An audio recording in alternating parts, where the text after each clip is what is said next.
माननीय प्रधानमंत्री जी,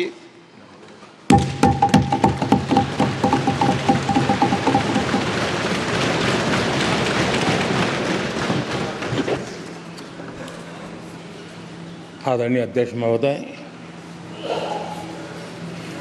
ये सदन का सौभाग्य है कि आप दूसरी बार इस आसन पर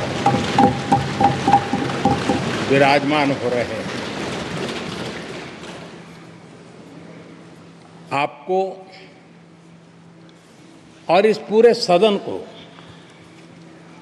मेरी तरफ से मैं बहुत बहुत बधाई देता हूं।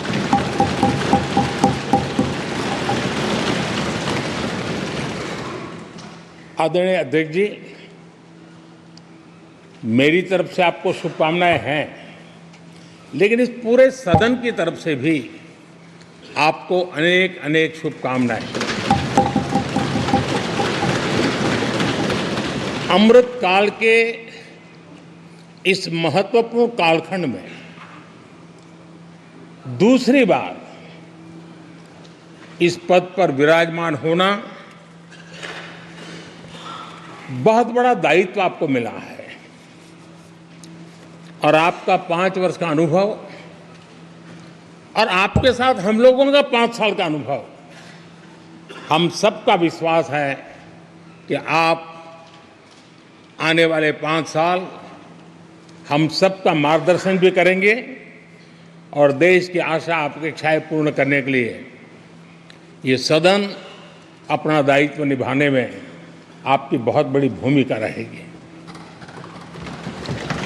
आदरणीय अध्यक्ष जी, हमारे शास्त्रों में कहा गया है कि विनम्र और व्यवहार कुशल व्यक्ति सफल सहज रूप से होता है और आपको तो उसके साथ साथ एक मीठी मीठी मुस्कान भी मिली हुई है। आपके चेहरे को ये मीठी मीठी मुस्कान पूरे सदन को भी प्रसन्न रखती है। मुझे विश्वास है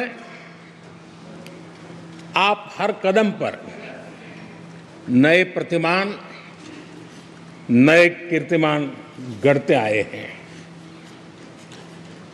18वीं लोकसभा में स्पीकर का कार्यभार दूसरी बार संभालना ये अपने आप में एक बड़ा नया रिकॉर्ड बनते हम देख रहे हैं।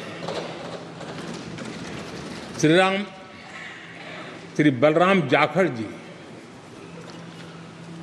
वो पहले ऐसे अध्यक्ष थे जिन्होंने 5 साल कार्यकाल पूरा करके फिर दोबारा उनको स्पीकर बनने का अवसर मिला था।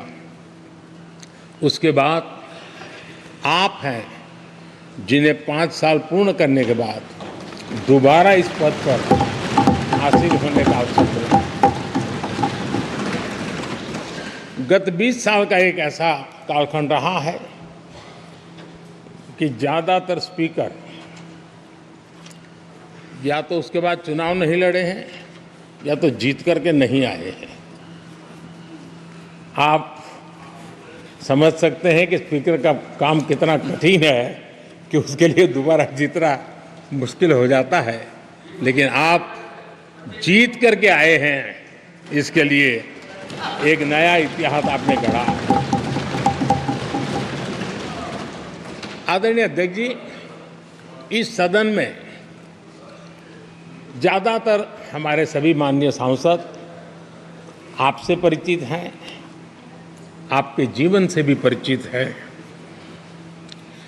और पिछली बार मैंने इस सदन में आपके संबंध में काफ़ी कुछ बातें रखी भी थी और मैं आज उसको दोहराना नहीं चाहता हूं, लेकिन मैं एक सांसद के रूप में और हम सभी सांसद के रूप में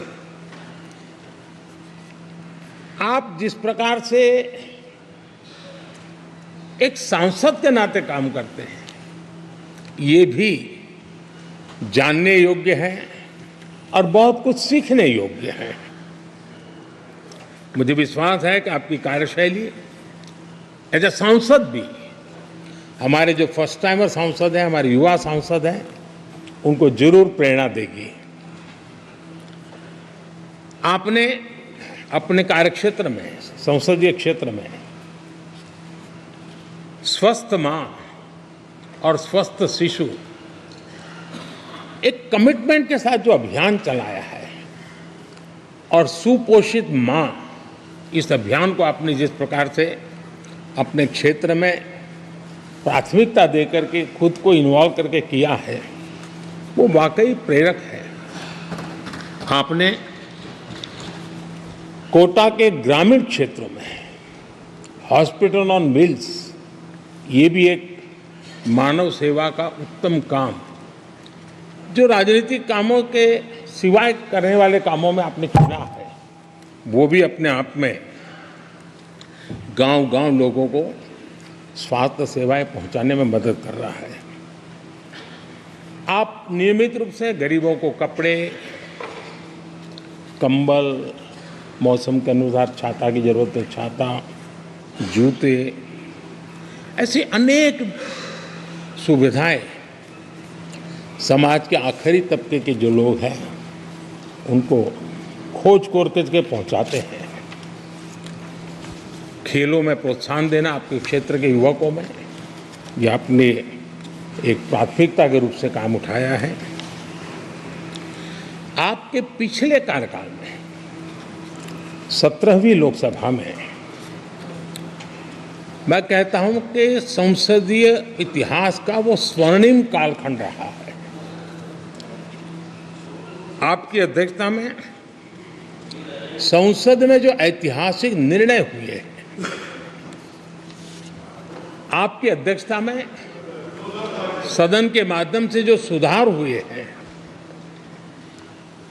ये अपने आप में एक सदन की भी और आपकी भी विरासत है। और भविष्य में 70वीं लोकसभा के संबंध में जब विश्लेषण होंगे, उसके विषय में लिखा जाएगा,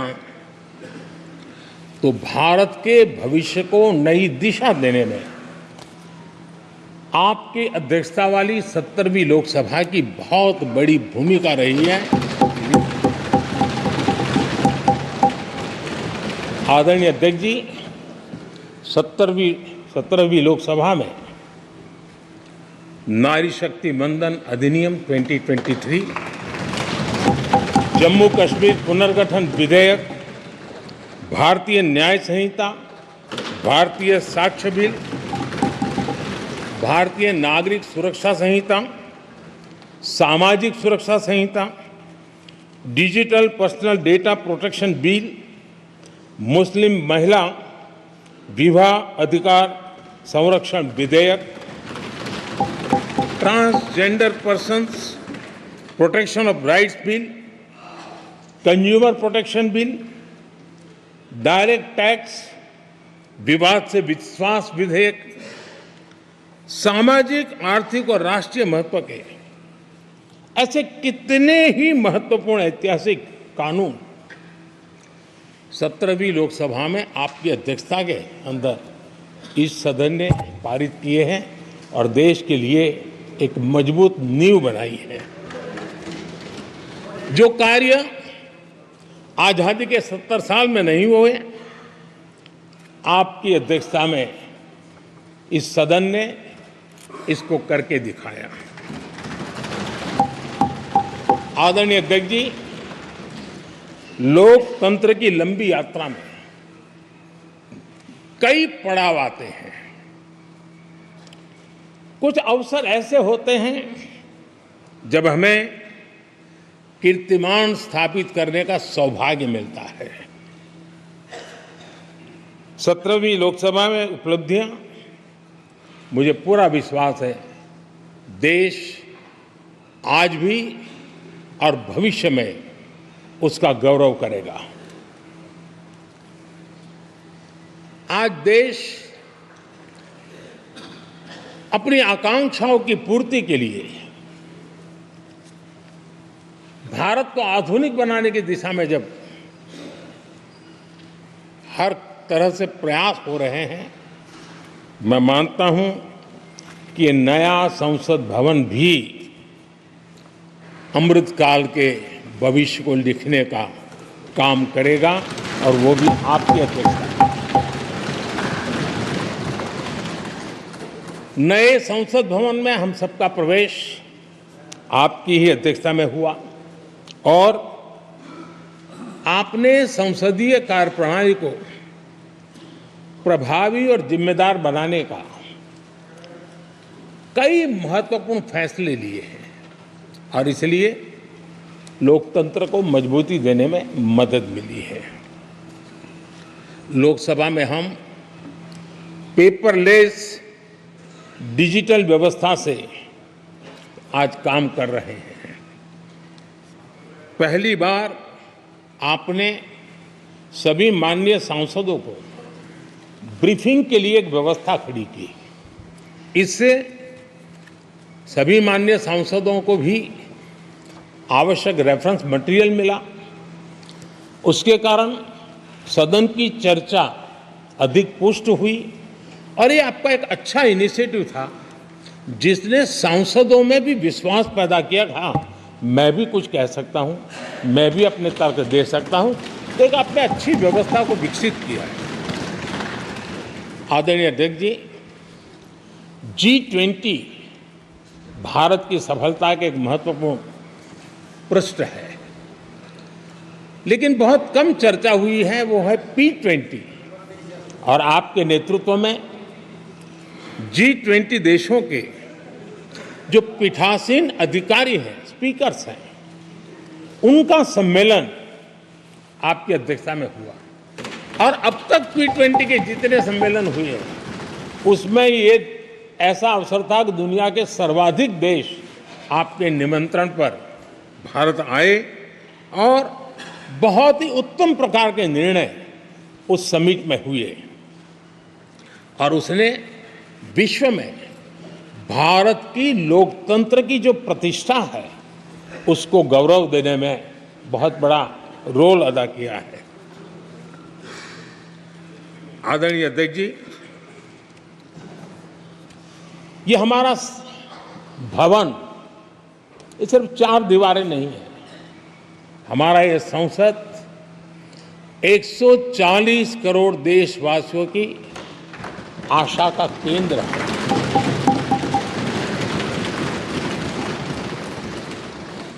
संसद की कार्यवाही, जवाबदेही और आचरण हमारे देशवासियों के मन में लोकतंत्र के प्रति जो उनकी निष्ठा है उसको और अधिक मजबूत बनाता है। आपके मार्गदर्शन में 17वीं लोकसभा उसकी प्रोडक्टिविटी 25 साल के हाईएस्ट लेवल पर 97% रही और इसके लिए सब माननीय सदस्य तो अभिनंदन के अधिकारी हैं, लेकिन आप विशेष अभिनंदन के अधिकारी हैं। कोरोना जैसे मुश्किल कालखंड में आपने हर सांसद से व्यक्तिगत फोन पर बात करके उनका हाल पूछा। कहीं किसी सांसद की बीमारी की खबर आई तो आपने सदन के अध्यक्ष के नाते व्यक्तिगत रूप से उसकी चिंता की और वो सभी दल के सांसदों से जब मुझे सुनने को मिलता था, मुझे बड़ा गर्व होता था कि जैसे आप इस सदन के परिवार के मुखिया के रूप में उस कोरोना कालखंड में भी व्यक्तिगत चिंता करते थे। कोरोना काल में भी आपने सदन का काम रुकने नहीं दिया। सांसदों ने भी आपके हर सुझाव को सर आंखों पे चढ़ाया। किसी को ऊपर बैठने के लिए कहा तो वो वहाँ जाके बैठा, किसी को दूसरे जगह पे जाके बैठने के लिए कहा तो वो भी बैठा, लेकिन देश के काम को किसी ने रुकने नहीं दिया। लेकिन आपने ये जो फैसले किए उसका परिणाम है कि हम उस कठिन कालखंड में भी कार्य कर पाए।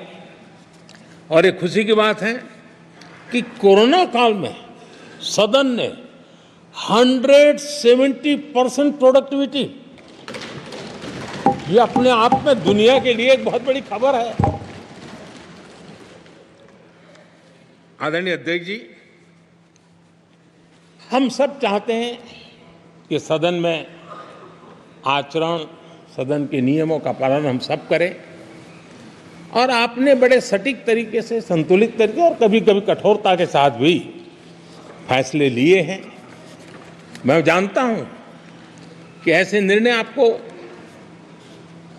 पीड़ा भी देते हैं, लेकिन सदन की गरिमा और व्यक्तिगत पीड़ा में आपने सदन की गरिमा को पसंद किया और सदन की परंपरा को बनाने का प्रयास किया। ये साहसपूर्ण काम के लिए भी आदरणीय अध्यक्ष जी, आप अभिनंदन के अधिकारी हैं। मुझे विश्वास है आदरणीय अध्यक्ष जी, आप तो सफल होने ही वाले हैं, लेकिन आपकी अध्यक्षता में यह 18वीं लोकसभा भी बहुत सफलतापूर्वक देश के नागरिकों के सपनों को पूर्ण करेगी। मैं फिर एक बार आपको इस महत्वपूर्ण दायित्व के लिए और देश को विकास की नई ऊंचाइयों पर ले जाने वाले इस सदन की अध्यक्षता के लिए हृदय से बहुत बहुत शुभकामनाएं देता हूं, बहुत बहुत बधाई देता हूं। श्री राहुल गांधी जी